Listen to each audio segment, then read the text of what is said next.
Now to Waukesha, where the sentencing of convicted killer Jessy Kurczewski has been postponed.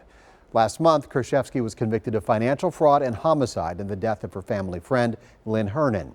Prosecutors say she killed Hernan with eye drops. Bruce Harrison in court today joins us live now to explain the reasons behind what sounds like an unusual delay. Bruce?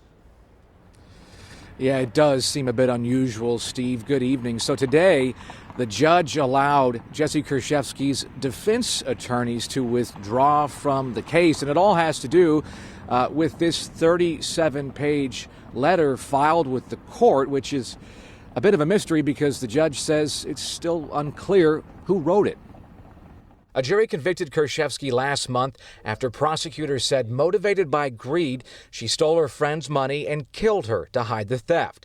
The defense said it was suicide. I have some questions. But now, just ahead of sentencing, a new wrinkle in the case. This weighs heavily on me. I've spent a lot of time looking at it. I've looked at the various ethical provision. The state introducing a letter to court. Prosecutors say it's instructions from Kurczewski asking a friend to pretend on tape to be the victim, Lynn Hernan, saying she's suicidal. We filed appropriate documents with the court when they came to our attention that directly go in our position to Ms. Kurczewski's character. But the judge says it's not truly clear Kurczewski is the author. That's all we've done. But you made some, I would say, assumptions in your letter that these are written by Ms. Kurczewski. Whoever wrote it claims it was the defense attorney's idea to create the fake tape. I looked at the filing by the state, document 567, contacted the state bar ethics, ran it by them. They said I should withdraw the case. Kurczewski denies writing it and says her attorney's pulling out is hurting her case at sentencing. Nothing has been done for sentencing except last minute yesterday. Partial.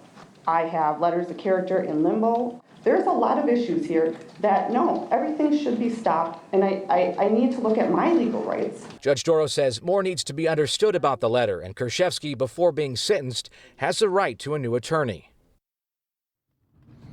And because of that, the judge has scheduled a hearing in January to review the status of a new public defender for Kurczewski. Judge Doro also wants an investigation by police ongoing now into this letter to play out so she knows more, because ultimately the judge says this could impact how the court views Kurczewski's character when they eventually do get to sentencing. Reporting in Waukesha, Bruce Harrison, TMJ4 News.